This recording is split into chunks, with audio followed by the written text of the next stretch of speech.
What's going on, everybody? Welcome to the State of the WWE, episode 12. I told you we'd do it. We do it again. And we're going to start doing it again every week for you. So hopefully by on Thursday nights again, I would hope that we'll start doing it, or Friday nights. Not Friday nights, Thursdays. Thursday nights we'll do this again, I promise. Tosevich is here. Chris is here. Hello. I'm here. We're going to talk about my favorite segment of SmackDown, which involved John Cena, which I never really liked John Cena segments ever. In fact, the scene actually begins, the segment begins real cheesy. And I remember thinking, this is just stupid. I don't like this scene. And then it got awesome really quickly. Or funny. For a little while it did. Then we're going to listen to your voicemails here in a second. We're going to play your voicemails, the ones I picked. I listened to them all, but I picked some that I wanted to hear. Somebody called me out for repeating something every Monday, and I think that's kind of funny. Also, we're going to get to the news about TNA and WWE and Hulk Hogan and all this kind of crap and what we think is going to happen with the upcoming pay-per-views, which ones you should order, which ones you shouldn't order, and of course, what's going to happen this Monday night on Raw. But tonight is Saturday night, so hopefully you're listening to this on Sunday, enjoying, maybe a football game, and then State of the WWE. So church. They're enjoying church, not a football game. Oh, right, church. Yeah, I forgot about that. The only people that may be going to church that listen to a wrestling podcast, I don't want to think about what they're going to be doing because it probably involves a machine gun. We were just talking about that earlier, but anyway. So if you missed it, let's play John Cena. So the Real Americans came out on SmackDown, and basically when John Cena was in the ring, and they wanted to recruit John Cena to be a real American. Because they said he was a real American and they wanted him to join them, and this is what went down. The people. Of course, they made fun of Mexicans. We the people. We the people. I see three dumb people. It's not funny. Swagger, what happened to you, man? Walking around looking like Biff from Back to the Future.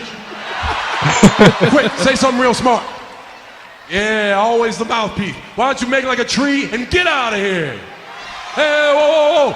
Is that a sports almanac in your front pocket, or you just happy to see me?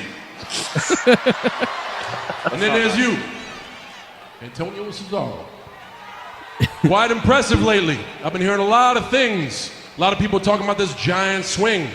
I just can't concentrate on anything but those giant nipples. Look at homeboy over here. Look like I got two big old Papa John's pizzas on his chest. I'll tell you what, I'll make a deal with you. If you order his action figure now, it's going to come with a free 2-liter bottle of Coke and 25 buffalo wings. That's not funny. And it ain't delivery, it's Cesaro. And that leaves me with you, Zeb. Well, hell, folks, we don't got enough time on the show. Look at this dude right here. Looks like Yosemite Sam had one too many Zimas one night and wandered into a soup kitchen with the dudes from Duck Dynasty. Michael Cole, you know what I'm talking about. Just made a joke talking about Zimas, using Zima. I got a problem with you. It's the same problem that all these people got with you. Oh. Every week, oh man, you come out here and badmouth everybody and try to spit some sideways politics. Freedom of speech is your right, but it's my right to tell you what all these people think, and I know. You are full of Britney Spears initials. It was funny, and it seemed like a real cheesy classic. The heels, for some reason, these heels want the good guy baby face to join them for some reason. But you know that it's all really just so they can have a fight. Yeah. Classic stupidity. And I didn't enjoy it. But what saved the whole thing and made it interesting was all the funny shit that John Cena said to them. He really stepped it up. I'm very impressed with how funny he was. It wasn't cheesy John Cena like it normally is. Where I don't know if you've seen it, but online there's this cartoon someone drew of John Cena doing stand-up with a microphone and people throwing tomatoes at him. And people post that picture every time he tries to make a joke. But this is a time where he actually made me laugh, and I actually like that. Yeah. It was funny. I was dying. I was rolling, man. I don't know if it... I may have been laughing a little bit more than normal because I had just been watching Back to the Future, and when he said that Swagger looked like Biff. Like I lost my mind. But I think that's because I was watching Back to the Future recently. So that being said, let's continue before we get into the news and the pay-per-views and Daniel Bryan and Vince McMahon and Rey Mysterio and all the stuff that is WWE. Welcome to the State of the WWE, episode 12.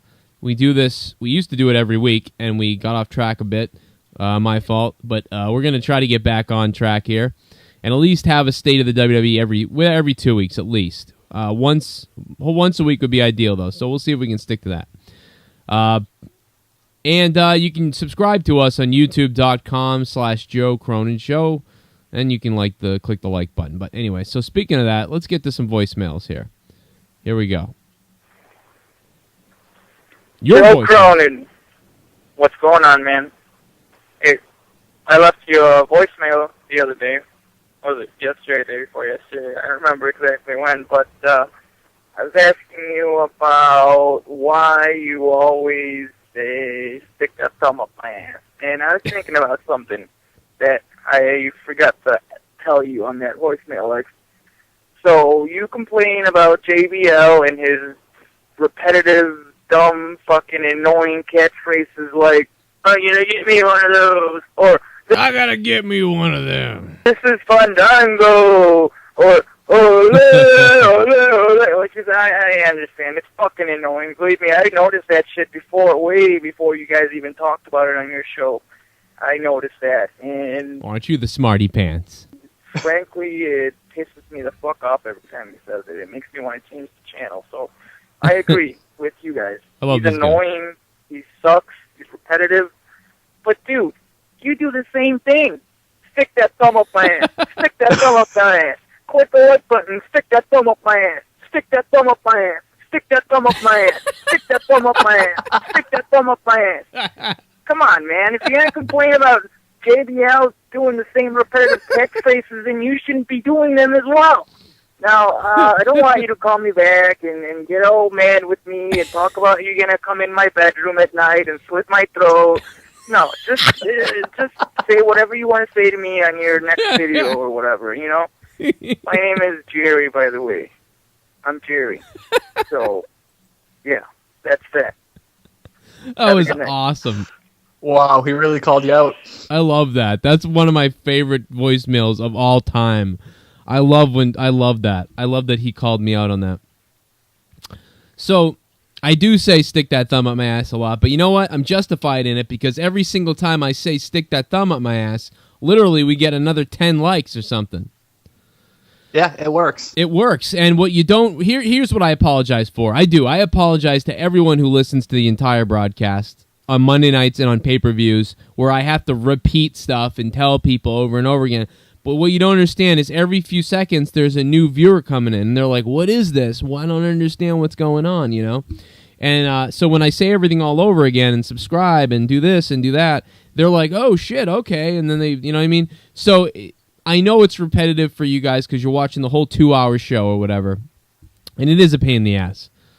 The difference is JBL doesn't have to do that because he's not advertising something for WWE on a radio program where the average radio listener listens between 5 and 15 minutes. Yeah. You know, he's plus the other example is JBL's not promoting anything that needs to be done. Like Mrs. Fandango isn't going to get people buying the product or watching or any of those things. Like we gave Michael Cole shit for the WWE app, but not because he was promoting it, because he was promoting it in a shitty way. He wasn't doing it good enough. I mean, I think he should be promoting the WWE app, even though people complain about it, because the more people who use it, maybe the better they'll make it. It will actually be kind of useful, which it kind of has gotten a little better since its first inception. But JBL doesn't have any reason to... I mean, you saying stick the thumb up my ass gets us likes, which gets us more fans. I mean, it could. I mean, if people search it and the likes make our videos pop up more than other people's videos, then there, we did our job. But JBL is not accomplishing anything by repeating his catchphrases. Yeah, he's just repeating these catchphrases every week for nothing. You're right, no advertising. I mean, I guess you could argue that he's pumping up the talent, but he's really just annoying everybody.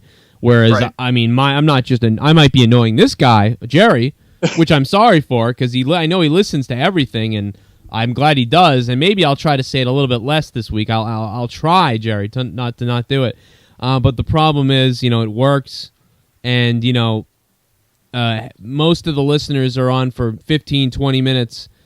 I know there's a core of you that listen. I mean, I've got anywhere from around 300 people.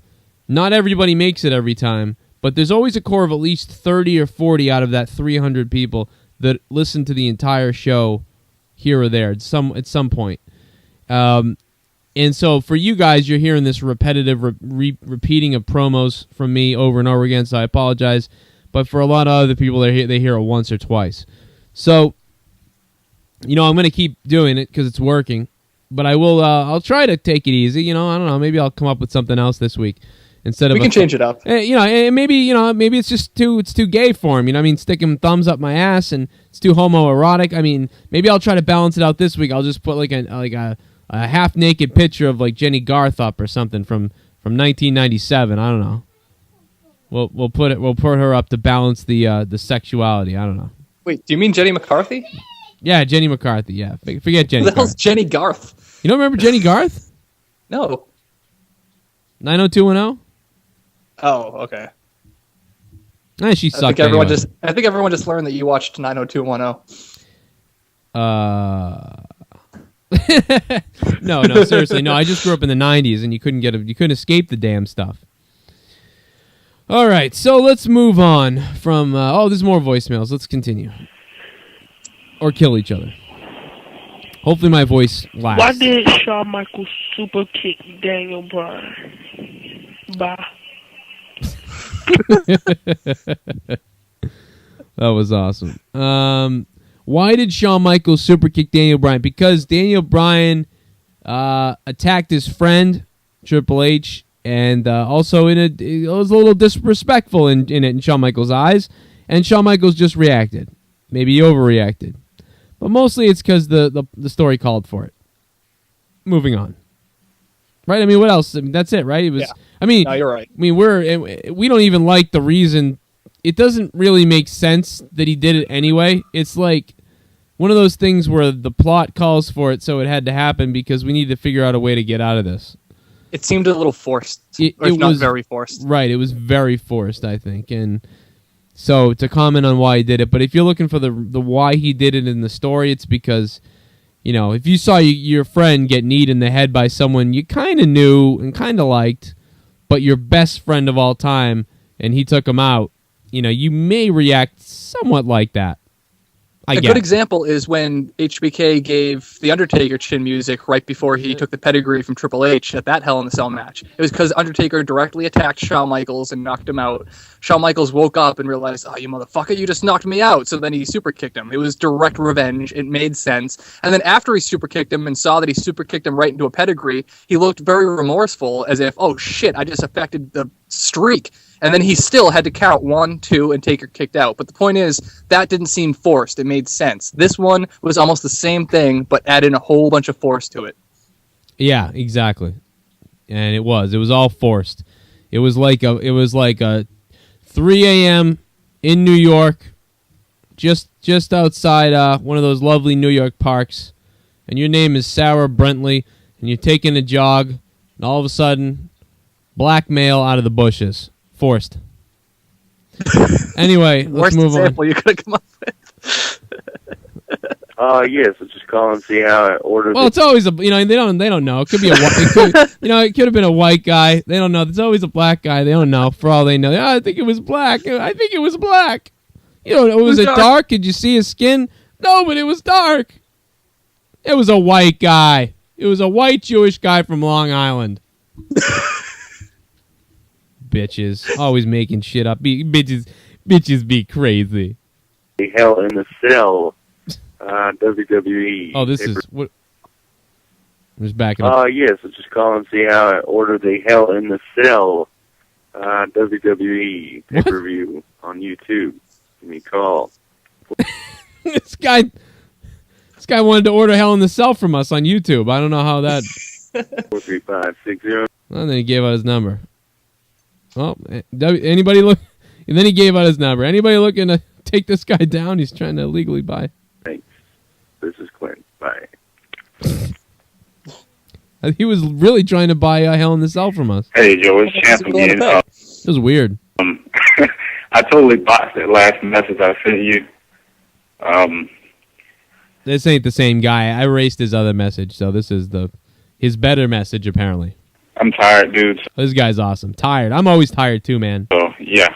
But I totally botched it. Botchamania. What I was asking was if Dixie Carter decides to sell TNA, like, is there anyone in the wrestling business you'd like to see buy it? Someone like Eric Bischoff or some other big name like that. So just let me know, and don't play the other message I sent because I totally botched it. So, I like to see someone else buy TNA besides Dixie Carter. I don't think it matters who. Does it really matter who owns it at this point? I mean, it does, sadly, because you could just tell. Look at what happened with Jeff Jarrett. He didn't even own it at some point, yet somehow he was still running the thing. Yeah. Yet the reason was because he had people back him directly, and that's the case with Bischoff. Bischoff does not have the money to buy TNA. He may want to pretend that he does, but he doesn't. He's going to need at least one backer to at least give him half the money, I'd say, maybe even 25%. But when you're talking like that amount of money, 25% might be a small percentage, but when that 25% equals $3 million, that's a lot of fucking money for someone like Eric Bischoff, who isn't the best with his finances. So even if it's Jeff Jarrett or any of the people that are likely to buy it, they're going to need someone behind them. That being said, that opens the door for a lot of different people since they're all kind of in the same category. It's more a matter of these people with the money, who do they want to give it to? Who do they trust? And I don't think they would trust Bischoff. I don't think they would trust Jarrett. So we're either going to see a third party or someone crazy that we wouldn't expect buying it, or they're just going to break up and sell the talent off. Linda Hogan buys it. What I would love to see is Paul Heyman doing one of his classic fuck yous, which, I think he's too old for that now and realizes it's better to have a steady income. But imagine if somehow he convinced someone to back him, which we all know Paul is really good at convincing people, especially people with money, and out of nowhere he buys TNA, and basically it wouldn't look as good, but if he marketed it the right way, and he's really good at marketing, if he made it look like, hey, WWE was going to buy this, but I went out from under them and bought it instead, kind of like they did with Shane in WCW. Yeah. If he did that, and it was Heyman running it, I would watch TNA every second, and I haven't watched it in probably 6 months now. That is a brilliant idea. Not only that, but here's my thing is that I really just don't think that you need somebody to own it that matters. I think you need someone to run it that matters. I think Bob Jeffries, some rich guy in Texas, could buy the company. But the whole thing is, who's he going to hire to make the decisions? Is he going to make the decisions? Because you're right. It's not like Dixie Carter is making any decisions. It's not like she's running the company. I think she's making some decisions. Well, when it comes to paychecks, but not when it comes to the booking and the actual quality of television. She's not training wrestlers. Yeah, I know, but I mean, she can say, "I want this guy to do this," and why isn't he on TV more? And why isn't Hogan the champion? Well, little suggestions like that. But she's more like, I feel like she's more like a CEO manager. She's managing the manager a little bit. But I don't know. I don't have a problem with that. But yeah, so it's not about that. It's about getting the owner, maybe, or even Dixie can stay. Just get Heyman and say, here you go, Heyman. This is your show now. Run with this. Just like Bischoff when he got WCW back in the day. But now it's like, here, Heyman. Because when's the last time Heyman was here? It's your show. Go get him. Heyman, you run the talent. You run the decisions. You run this. You know who I would love to run TNA? Who I think would be awesome at it? No. Jim Cornette. Oh, yeah. Well, and he'd be a little more volatile, I feel like, but I wouldn't mind him. He could partner with Heyman because he's good at dealing with the talent behind the scenes. Oh my God, that would be a dynamic duo, yeah, at the least. Yeah, that would be a duo. I don't know how they feel about each other. It'd be interesting to go look at each other's shoot videos and see if what they have to say about each other. I'm not actually. That's one thing I know. I usually know what both of them say about people, but I actually have never heard them talk about each other. So that would be... That's a good point. And they both had similar jobs, too. They both ran OVW at different points. Right. Didn't Paul Heyman take over for Jim Cornette when he got fired for the Boogeyman thing? Yeah, the Santino thing? Well, yeah, and who knows how they feel about that. But speaking of that, OVW just parted ways with TNA, or vice versa. Yeah. So OVW is done with TNA. Okay, let's get off TNA. I guess the state of the WWE. What are we doing? My fault, but that's okay. If you don't like it, who cares? WWE's winning anyway. So, all right. So SmackDown was pretty good. Again, I mean, you're missing stuff if you don't watch SmackDown nowadays. Just so you know. I like how Boogeyman had a WWE.com exclusive this week. By the way. Yeah, after everyone's been talking about him on our show and elsewhere, it's kind of weird. Yeah, it really is weird. We keep bringing him up on the show and talking about Boogeyman for some reason, just because he's just a wacko. And he's the type of bizarre character that works because it's so retarded that it's funny. It's just weird. Yeah. It's like but you don't want to see too much of it though. So I don't know. It's funny when he comes out of nowhere. And then there's an exclusive question and answer with Jericho on WWE.com, which is kind of cool. If you go look at that. But let's talk about pay-per-views coming up because everybody kind of knows where we stand on this. And depending on what happens with my paychecks, I may be at Survivor Series. But Survivor Series is coming up next, and I expect it to be classic Survivor Series, like not like a classic Survivor Series, but classic just whatever. It's usually, it used to be for me, the least important of the important pay-per-views. Like you got WrestleMania, in my opinion, it's supposed to be WrestleMania, SummerSlam, Royal Rumble, and then Survivor Series. Right. But nowadays it feels more like WrestleMania, SummerSlam, Royal Rumble. And then after that, there's usually one other pay-per-view throughout the year that's interesting, and you're never sure which one of those it is. I'd argue that the past 2 years it's been Extreme Rules. That's just me. All right. That may be valid. I may agree with that. That may be valid. Or Money in the Bank. Money in the Bank, right? Pretty good. Elimination Chamber used to be pretty exciting because it was almost like Royal Rumble again. What I do like about the Elimination Chamber in general is that, unlike Hell in a Cell, it matters as a gimmick. Like, people get fucked up. When they hit that grate outside the ring, you see their back tiger striped with welts and bruises and blood, and it really makes the match different. And when they get thrown through the bulletproof glass, the plastic, it looks cool. And they can jump off those pods and everything. I mean, it really makes the match more dynamic in the way. I mean, that almost put the nail in the coffin for Hell in a Cell for me. Yeah, you're right. And plus, it's like the elimination and who's going to win it. It has a sort of Royal Rumble type of feel where you don't know who's going to come out with the title chances or the title shot or the champion or whatever the particular match that is that time. So if they mixed how good the booking was with Hell in a Cell with how good the match is of Elimination Chamber, they'd have something special. Yeah. Yeah. And it's fun that it comes right after Royal Rumble and you're waiting that, hey, this is the pay-per-view leading up to WrestleMania too. So, that's the powerhouse. And we're coming up to that. We're excited for this. TLC, you get tables, ladders, and chairs. So that's better than, what is it called? That's better than Hell in a Cell. It's better than Battleground. It's better than, it can be better than Extreme Rules sometimes too, if they did it right. So TLC could be all right. It's a good softener before the Royal Rumble. And then Elimination Chamber, and then a WrestleMania. So we have, 1, 2, 3, 4, 4 pay-per-views in a row coming up, if you want to count TLC, where we're going to be interested and very interested. And Survivor Series, I'm interested just because of the lineage of the thing, and that's why I, may go to it anyway, not just because it's in Boston.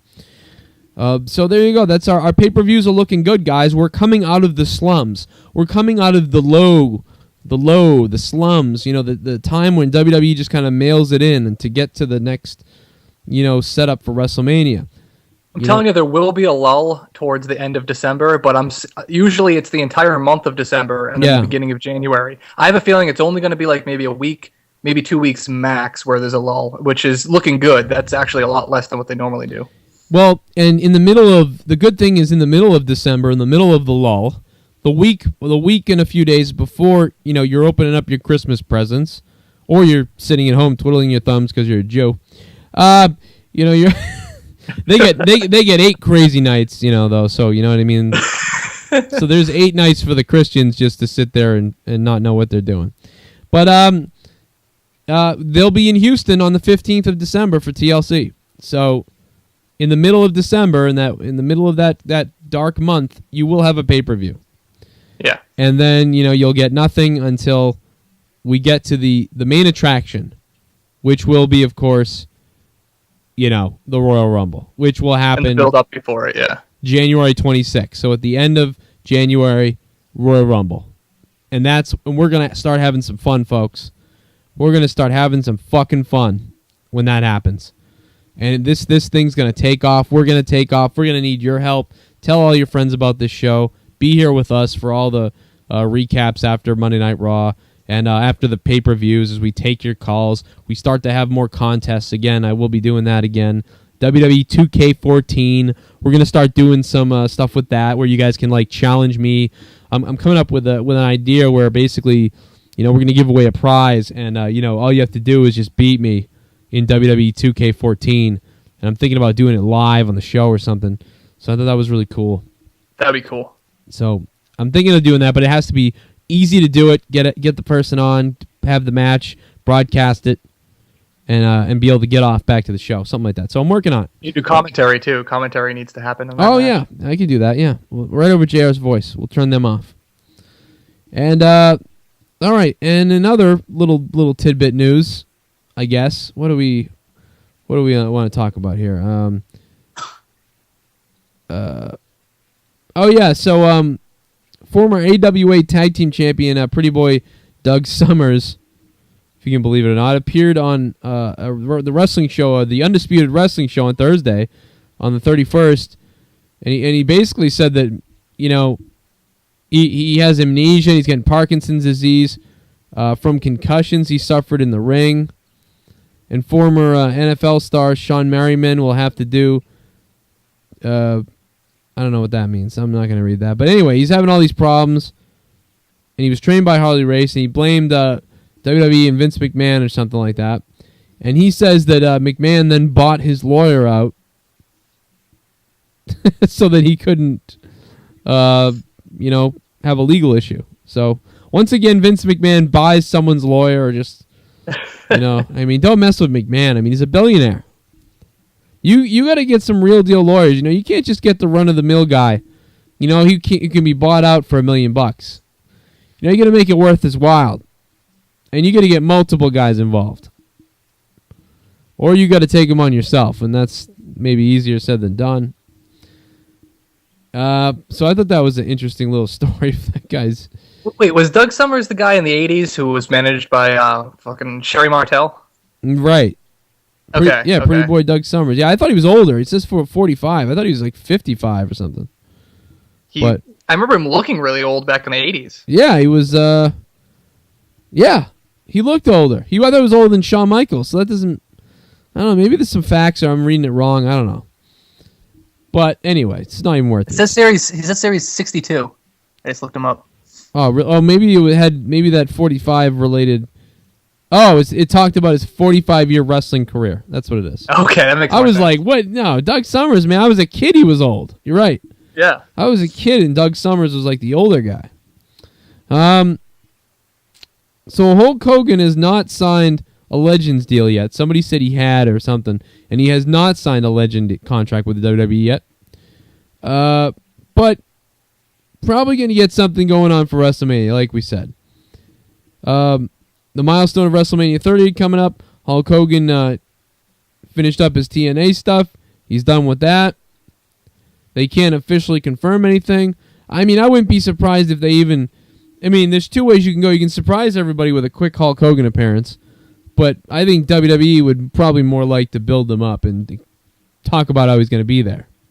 I just don't think there's any room for him because Hulk likes to take the stage, and WrestleMania consistently has problems with time and the stupid musical guests. Do we really need Hogan flapping his gums instead of a really good match we could have with Cesaro or someone? I don't mind it as long as it's quick.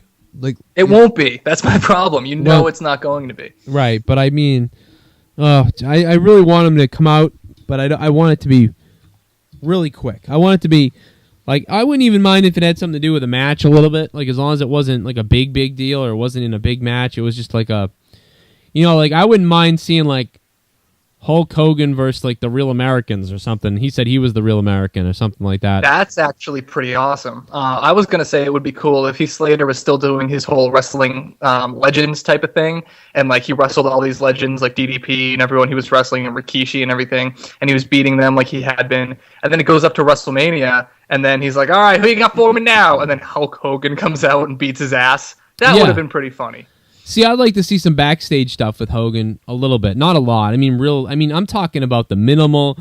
Please don't go over. Please don't make it any worse. Just have Hulk Hogan come down to the ring and maybe yell at the Real Americans or something, and then just quickly. I mean, if it's a match, it's a match. I don't care. He can throw someone out of the ring. He can boot the guy and then drop the leg on him and pin him, and it's over. Preferably be Jack Swagger. He'd make a good special guest ref too. That'd work as well. Yeah, that'd be fine too. So then he'd be in the match instead of detracting from possible matches. I mean, real quick spot. He comes down, gets the entrance, does his thing, then celebrates for a second. As he's celebrating, they cut to fucking their promo or whatever, their commercial or whatever's next. And there you go. You got Hulk Hogan on the show. He took up 7 minutes. And that's it. And I wouldn't mind that, but if they do anything else, I don't think they will. I mean, if he's even there at all. I don't think he's going to be on too long, but then again, you never know after what we saw with Puff Daddy last time. I don't know what that was about. We have more voicemails. Machine Gun Kelly, too. Oh, right. I started going to news, and I forgot we may have more voicemails. Let me see.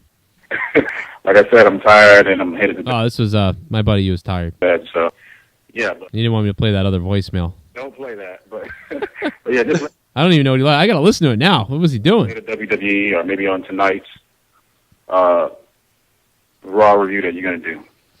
All right, thanks, buddy. Well, he asked us to play it on the next State of WWE, and we did. So there you go. Guys, believe that follow CF. I want to see full penetration. Hashtag 315.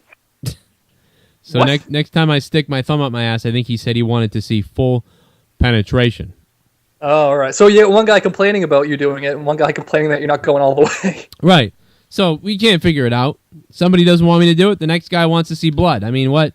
This is what are we doing? Maybe we should just have those two guys fight, and whoever wins, I'll do what they say. Yeah, Joe. Hi, this is Anthony. Actually, I go by the name of Ant11229. Actually, Ant-Man11229. Like it. I was wondering when the next SmackDown review and state of the WWE is coming up. It's There you go. been a while. It has been. We're back.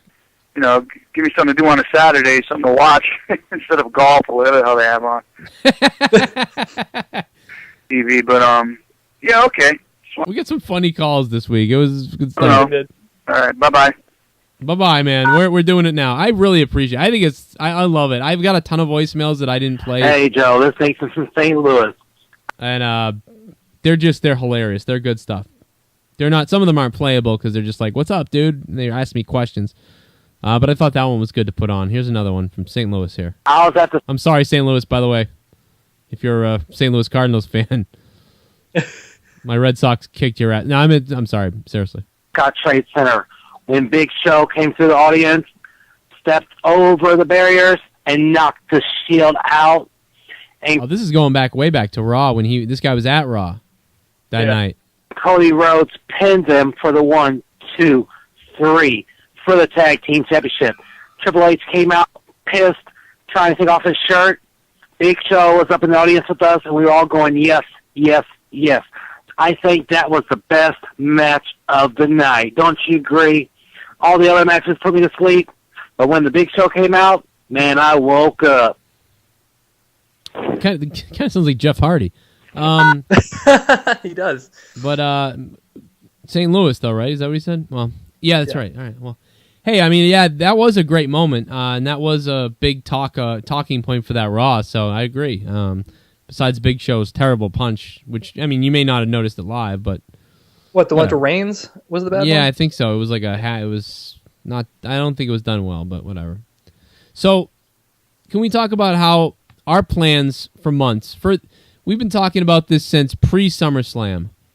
That if Daniel Bryan wins the title, I even thought around SummerSlam that somehow Daniel Bryan would get completely screwed and he wouldn't win the title because they see what's going on with Daniel Bryan and they want to set him up for a match at WrestleMania. and they could have him go through all this struggle for the entire year to get to the Royal Rumble, to win the Royal Rumble, and then go to WrestleMania. Yeah. And maybe their plans, and maybe that's the obvious thing, and they won't want to do that. So if they don't do the Royal Rumble thing, I could definitely see him winning an Elimination Chamber match, like having just an epic match in the Elimination Chamber to win it. But either way, all signs point to that. But then again, now everyone is starting to jump on board with that theory. We've been talking about it since before SummerSlam. But everybody's jumping on board with the Daniel Bryan WrestleMania WWE Championship thing. So, and that may be true. That may happen. It may not. We don't know. I mean, I would love to see Daniel Bryan for the WWE title. I would love to see him versus Seth Rollins. I would also love to see him versus CM Punk. But at this point, I'm not really being entertained by CM Punk's matches. CM Punk appears to have like cement in his shoes. I want to see Daniel Bryan versus Seth Rollins. Yeah. And, but that's not going to happen unless it's just a one-off SmackDown match. I know. But I really want to see. I thought those guys had such good chemistry. I wish Seth Rollins would almost break away into his own crazy thing, and then next year. Yeah, I mean, I don't know. But whatever. But they would have a great match. But so maybe it won't happen. But Daniel Bryan versus John Cena at WrestleMania. Daniel Bryan versus Randy Orton at WrestleMania. Not Orton. Please, not Orton. I hope not Orton. No, we can't. No way. That won't happen. That will not happen. It can't happen. I kill myself. Daniel Bryan versus whoever. So yeah, Daniel Bryan's plans, it appears to be that they're going that route that we all predicted. And that's it on my response to that. As far as Undertaker at Survivor Series, I don't know. It seemed like it was teased, and then it seemed like it went away. There's rumors that he's not healed or something, and something got injured. I don't know. So maybe it's back. I predicted Undertaker to never be back until WrestleMania. People were like, when's Undertaker come back? I was like, dude, WrestleMania. Why are you even asking? But then there was the legit question that he was coming back at Survivor Series. And now you get Kane turning heel again. In the dumbest way I've ever seen, by the way. So stupid. I agree. What's best for business is I turn heel, everybody. Yeah. Oh.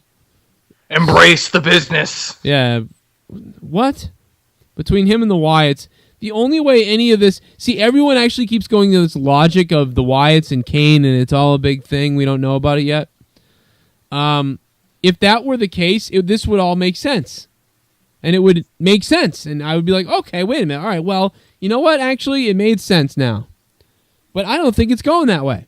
I just think they're saying I talked shit. about this last on the Raw podcast where I came up with, you know what, maybe they're doing this. But at the end of saying it out loud, even I was like, but that sounds way too deep for the WWE to do. Like, right. I don't, yeah.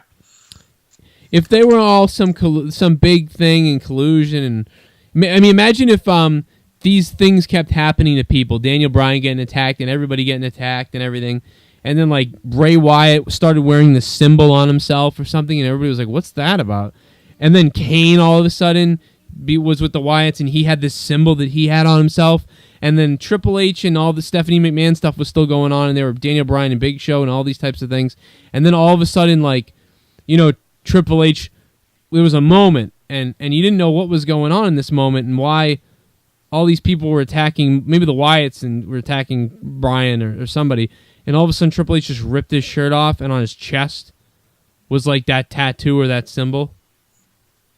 And they had would call back the Ministry when they were using the Undertaker symbol. Didn't they crucify Austin on that? Or was it The Rock? Right. But if it wasn't the Ministry, it was like some kind of cult, like a cult of like authority cult, or not authority cult, but deeper than that. Like they had a little bit of spiritualness to it, but it wasn't the Ministry, but it was cult like. That would be weird and interesting, I think, in a way. But I think it's just way too deep and whatever for what's going on right now. It would take them off the rails, even more off the rails than they are now. Right. They would just, we would be heading for all kinds of messed up stuff that we wouldn't even want to know about. So I don't think that's the case. I like that idea a little bit, but don't think it's going to happen. I think they're fine with we're the authority, the Wyatts are the Wyatts, and Kane's a moron. So... That's all. Real quick, what percentage do you think All right, out of the chance of the Wyatt thing actually developing into, oh, this is what they were doing. Okay, that makes sense. What % chance do you think there is of that happening? As opposed to them just fizzling out and this just being like, oh, we really didn't have a plan for him. I think it's they don't have a plan. So 100% they don't have a plan? I really think that they don't. I'd say 90%. They don't have a plan, and this will never really matter anyway. I'm going to say 50-50. Okay. Which before I was like 75-25, so they've even taken me down. And I'm the whole reason I joined this podcast was to defend the Wyatts, and all of a sudden they're taking me down too. Yeah, I don't like them at all. I think it's the dumbest stuff he says. He's not a good actor. He's cheesy he's just cheesy to me. It's real cheesy, and I don't believe it. Just like the Shawn Michaels attacking, it's very forced, and I don't. The entrance seems pretty good. The music, the whole thing's put together, but I just don't buy it, and I don't care, and I don't like it, and they irritate me most of the time. My fear is that it worked in NXT, and it's just plain not working on the big stage when he has to share that stage with so many different things. In NXT, they looked like this wrecking force because they were just going through rookies. Then they joined the WWE, and it's like, well, they're not going to take out Triple H, and they're not going to do... I think that's why they gave him Kane, to try to legitimize him a little bit. But even Kane, in comparison to, like, CM Punk and Triple H and Randy Orton and all the big names, like, well, so what? You took out Kane. That doesn't really impress me. And that's the problem. And that's... What really sucks about that is there might be all sorts of things that work in NXT that won't work on the big stage, which is going to hopefully not, but it might make them think, oh, fuck, so NXT doesn't really mean anything, which might prevent rookies from being called up based off of how good their gimmick is. No, I think in NXT it worked because it was more wild, and it was more authentic and more wild and less forced. That's what I hope to believe. Yeah, where in WWE on the TV, everything is so scripted, so planned, so forced. But in the end, I just don't like how Wyatt acts. And it may have something to do with the cameramen aren't helping. Right. The stories for them aren't helping. But in the end, it may just be that I don't like him, I don't believe it. And I don't. It also could be that Wyatt had more confidence in NXT because he was just kind of floating around trying his best. But now that he's got the pressure put on him, he might be kind of buckling under that pressure. Yeah, I think that could be it. And I think it's bad. I don't like it. It's right up there with it's just a notch above the Los Matadores bull for me. I don't care to see this repetitive. I disagree with that, but I can see where you're coming from. Yeah, it's above it. It's better than the bull and Los Matadores. It's by far better. Okay. But it's just in that same ilk. It's the best of the worst, but it's I just can't explain it. I don't like it.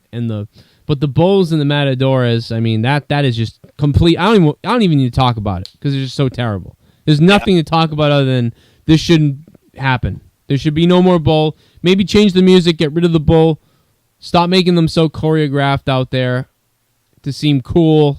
They seem like dorks. Take the fucking panties off their head and just let them be who they are. Right, but you can't do that now though because I don't know. I don't mind it as long as they just stop acting like this. I would like them to come out with the bull, and then like when they're supposed to be dancing, the bull like dancing and going to jump on their shoulders, and them just stopping, and the bull like putting up his arms, like what the hell, what's going on? And then just picking up the mic and being like, you know what, this is stupid. We're not doing this anyway, and literally saying that, and then like the crowd would go nuts because they'd be like, finally, yes, thank you, you agree with us. Exactly. I'd like to see Kane come out in his old suit, by the way, with his old mask. How about that?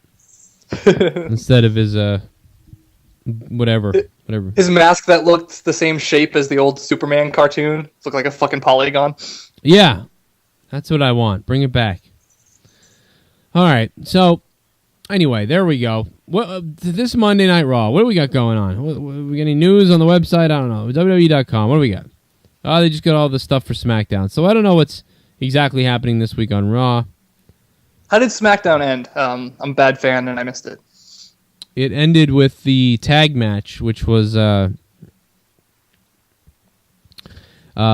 John Cena and Cody Rhodes and Goldust versus Cesaro, the Real Americans. So that's how it... So wait, what was Zeb Coulter in the match? No, So it was 3-on-2 with Cena on the heavy side? No, it was Damian Sandow as well. Oh, okay. That's cool. Yeah, it was because Sandow came out and yelled at Cena and said, he, as far as he was concerned that he was the real world champion, and he was actually all right. He wasn't too cheesy, and he wasn't too. He was okay. I'm hoping we're seeing the beginning of great things for Sandow, finally. After seeing what seemed like the end of anything from right. They're giving him fucking mouth-to-mouth resuscitation right now, and hopefully the CPR pays off because he was fucking dying. Yeah, I think that match with Cena actually really helped him. As much as it helped Cena, and as much as it was confusing as well, it helped. It did what a wrestling match is supposed to do. It makes the good guy look good, and it makes the bad guy look good as well. Right, which is sometimes, you can go anywhere with that, but Cesaro's ass is it's made out of silk. I mean, no, it's on. It's actually on right now. The replay of SmackDown. I'm watching it right now because I didn't catch the main event. Actually, I caught the whole thing, and then I missed the main event on Friday because I was at hockey. So for all you who ask, where's my SmackDown reviews? That's why I don't do them. I get exercise on Friday nights. Unfortunately, I know should be dedicated to this. I'll tell you what though. If I get to 20,000 subscribers. Someday I get to hundreds of thousands of subscribers or something, I will give up hockey, and I'll be here for every damn thing. So spread the word. Goldust came in, cleaned house. Jack Swagger came in, who looks like Biff from Back to the Future, which cracked me up. I was watching Back to the Future all week, and then that joke happened. I mean, John Cena must have been watching the same TV channel as I was. It's probably where he came up with it, Well, I'll make fun of, Jack Swagger looks like Biff. I wouldn't be surprised. That would actually be smart of him to be like, all right, what are people watching? What's on TV? Okay, cool. Yeah, I wouldn't be surprised either if he was just like, oh, he looks like Biff. I'll make some Back to the Future jokes about him. That's a great starting point. And then Cesaro's nipples. I'll go after his nipples. What do they look like? Pepperonis, pizza, Papa John's. There's probably a Papa John's commercial while he was watching Back to the Future. Right. There you go. It all comes together. And by the way, John Cena ends up pinning fucking Papa John's to win the match. Cena almost looked like he was hurt at the end of the match. Like he was limping, but I think it was part of the show. But that would be a good feud. Cesaro and Cena. I can actually see that match selling tickets. Oh, if they let Cesaro go on a little mini run with a couple one-on-one competitions against people who actually matter, and he takes them out just to build them up just a little bit, that'd be good. They say John Cena and Antonio Cesaro, the same thing they say about both of them on commentary constantly is pound for pound, they're the strongest people in the WWE, and they keep going back and forth with that. Oh yeah. Hey, this is WWE State of the WWE episode 12, guys. Can you believe it? We've covered. I think this is 3 months or something, right? What did we start? August, yeah. So we've had 3 months of State of the WWE now. I know, actually, I did the first episode like a year ago, so that, if you count that one, I don't know. But really 3 months since we started this going on this site, and we started State of the WWE, so it was really cool. Click the like button. Put the thumb up my ass, you son of a bitch. Do it right now. You're watching on your mobile device, on your phone, on your tablet, on your Xbox right now. Click that like button. Put the thumb up my ass. And then share this video with all your friends on Twitter and Facebook and spread the word and blog about me and write about this everywhere and just keep passing along everything. We're at 1,550 subs on YouTube, which is awesome. That's 1,400 subscribers since August. I'm loving it. Good stuff. So thanks for being here, guys. It means a lot to me. I'm glad you guys listen. I'm glad you guys call. I'm glad you do this. You sit there and play video games on the weekend and listen to this entire thing.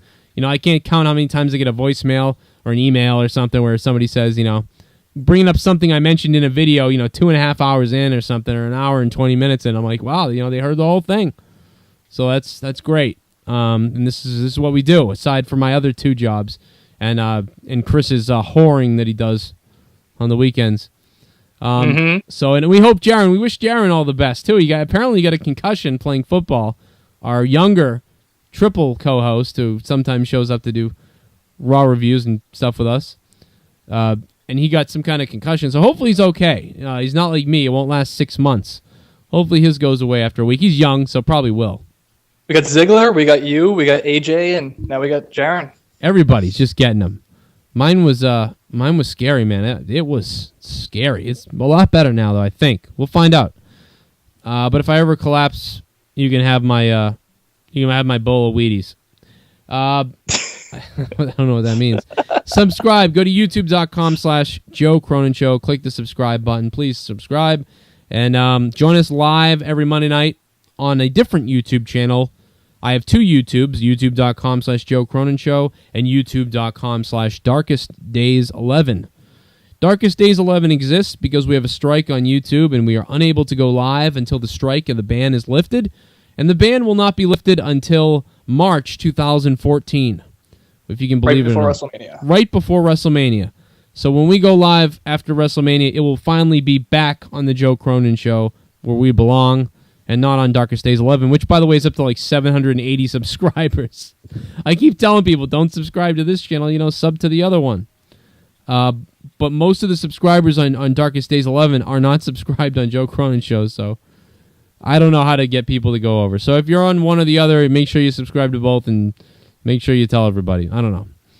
Because the only videos on Darkest Days 11 are when we go live that night. And then I convert them and put them over on Joe Cronin Show. Anyway, so whatever. Follow me on Twitter at Joe Cronin Show. Like me, comment me, tweet me, retweet me, tweet all your friends. Tweet, twat, twiddle, twalk, twig, twerk your I don't know, fucking whatever. All right, we're done. State of the WWE. Thanks for joining us here today.